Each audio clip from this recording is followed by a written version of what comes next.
Pixel 10 now also has a triple camera system similar to the S25. They also made the phone heavier by adding magnets on the back. And now you don't need a case to use Qi2 accessories. And there's a new chipset that is made in TSMC instead of the Samsung Foundry. But is it now a better phone than the S25? I'm going to do a day in the life comparison of the battery life, camera and performance to find this out. I started the day around 11:30 in the morning and both phones are charged to 100%, are on the same 5G network and are on the adaptive brightness. The Galaxy is in color Cola Red, which I love, and the Pixel is color Frost, which is purplish. The weight difference between the two phones is huge. The Galaxy S25 is only 162 grams, which makes it the lightest flagship phone in 2025, while the Pixel 10 is now 204 grams, which kind of disqualifies it from being called compact. The reason for the added weight is that, for one, there are now magnets on the Pixel 10, and for two, the Pixel 10 battery capacity is 4970, while the S25 is 4000. We hopped on our scooters, and I'm also using the app Komoot to track our activity during the day. The Galaxy is 34.6 degrees Celsius, while the Pixel is 34 degrees Celsius right now. We took the way next to Danube to go to one of my favorite Turkish cafes. Today, my friend from Canada is visiting me, and fun fact, he is working for Google, and another fun fact is that he is using an iPhone. After we arrived, both phones are at 97% battery left, and both of them are showing 4 out of 4 signal. He took this photo of me using the main lens, and here the Galaxy photo is on the colder side, while the Pixel is warmer. Here the food on the Galaxy is more vivid, while the tone on the Pixel is closer to reality. With 5x zoom, the Galaxy did a better job compared to the Pixel, both in terms of white balance and also picture quality. To drain the batteries a bit, I started playing YouTube in the background on 5G. By the time I was done, both phones were at 91% battery left, and they had a similar temperature too. We then went to the bookstore nearby to buy a book for our friend's birthday and used pan mode on the Pixel. In this mode, the phone adds extra stabilization and also does a bit of a cinematic slow motion to give the footage a dramatic effect. It is super nice for some B-rolls or just posting on social media. I then took some pictures with the ultra-wide camera. They both did a good job. The Galaxy is a little bit sharper, but the pictures are close. I can say the same about the videos. For me personally, it is not so easy to tell the videos apart in this specific instance. We also stopped by a Persian store, and in this picture, the Pixel is more contrasty and the red is deeper. Here with the main lens, the Galaxy picture is sharper and more detailed, most likely due to the fact that the sensor size of the Pixel 10 is shrunk and now is almost half the size of the Galaxy. That means less light coming to the sensor, which affects the picture quality and also the dynamic range. We took the scooter again to go back home. I stopped on the way to check the zoom level of the phones. The Galaxy can go up to 30 times and the Pixel up to 20 times. There is no crazy 100x zoom on the Pixel 10. The feature is only available on the Pixel 10 Pro. The zoom quality of the Pixel is better here, probably because of a combination of better processing and longer zoom range. The same goes for the picture of this shampoo that Amazon sent me instead of the Google Pixel 10 Pro. Pixel 10 is doing a better zoom here. By the time we got home around 1:50, as you can probably cannot see, since the phones are blurry, the Galaxy is at 84%, while the Pixel is at 83%. The Galaxy is using the best chipset in the market right now for Android phones, which is the Snapdragon 8 Elite Galaxy Edition. The Pixel is using Google Tensor G5, but for the first time, the chipset is produced by TSMC instead of Samsung Foundry. This is a big loss for Samsung's chipset branch because neither of the two major Android phones of the year are using Exynos or its sister Tensor. To test the performance, I did a couple of quick benchmarks. The first is Geekbench, which tests the CPU of the chipset.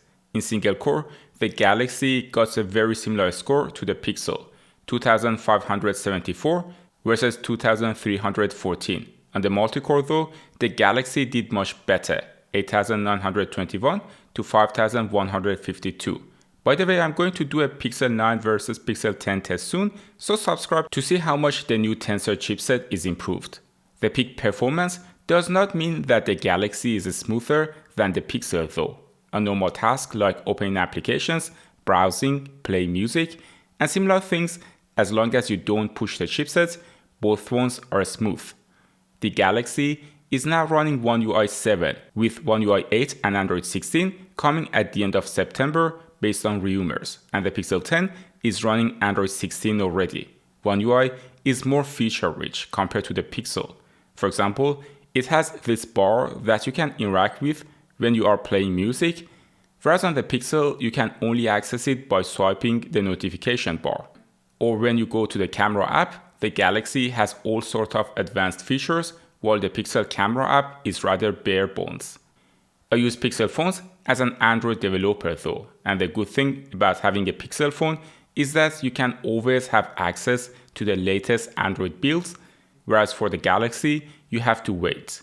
I then run a game that I wrote myself using Unity, which is basically just a bunch of particles and boxes colliding using physics. The reason I wrote this game is because I capped the FPS to 30 FPS, and this way both phones will be under the same load and the phone with higher performance won't be at a disadvantage. During the whole test, both phones had almost identical battery temperature levels, and that's great news for Pixel. Here, both of them are under the same amount of load, so no phone is working extra. And this not so scientific test shows Pixel 10, at least in comparison to the S25, is not getting hot like some of the Pixel phones in the past. By the end of this part, around 4 p.m., the Galaxy is at 60%, while the Pixel is at 59%. The display of the Galaxy S25 is 6.2 inches, thanks to the very minimal bezels, while the Pixel is 6.3 inches. They both have almost the same pixel count. They are both using Gorilla Glass Victus 2, but the main difference is that the Galaxy is LTPO, while the Pixel 10 is not. That means the refresh rate on the Galaxy is variable, and I suspect that's the main reason the Galaxy is keeping the battery level so great so far. In terms of PWM, for the Galaxy S25 is 480 Hz, which is not great but not terrible, while the Pixel 10 is 240 Hz, which is terrible. The lower PWM can result in eye fatigue, and selling a phone for €1,000 with PWM of 240 Hz is not acceptable. I know that there is a new feature called Sensitive Eye under accessibility that will double the PWM in theory, but at least on the unit I bought myself, I couldn't find this feature. We then took the bikes to go to the birthday party in Prata while navigating via Google Maps, and now the Galaxy is at 57% and the Pixel is at 56%.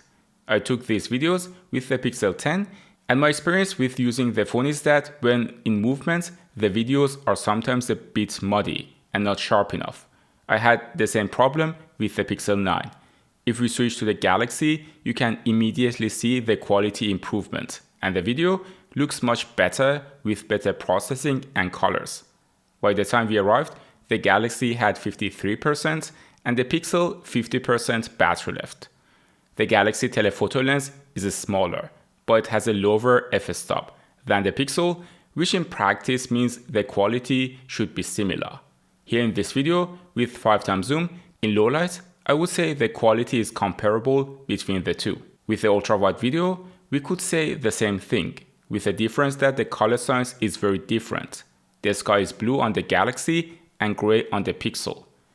The same goes with the video with the main lens, where Pixel footage has a grayish sky, and when we switch to the Galaxy, the color change, and there is a bit more drama to the whole scene. The same goes for the ultra-wide shot on the Galaxy and Pixel. At least the color science is consistent even with the change of lenses. In this picture, with the main lens, the quality is similar, but Pixel is adding more contrast, while Galaxy is raising shadows a lot. The photo is taken in portrait mode, and here too Galaxy raised the shadows a lot. Find that Even though the Pixel 10 has a 5x telephoto zoom, it does not let you use that in portrait mode, and it is capped to 3x.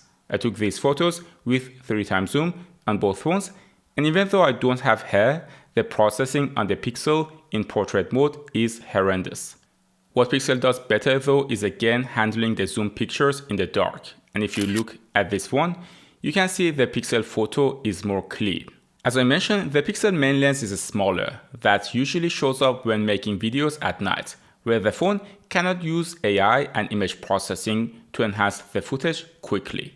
As you can see, the video quality on the Pixel 10 is not great in low light. The video lacks details and is not on the level of the flagship phone.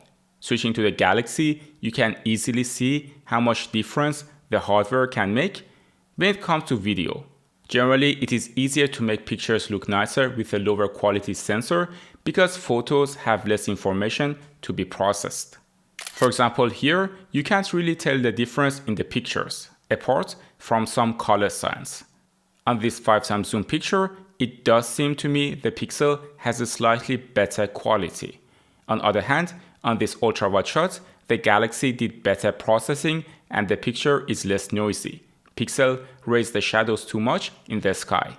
Before going home, the Galaxy is at 42%, while the Pixel is at 45% around 9 p.m.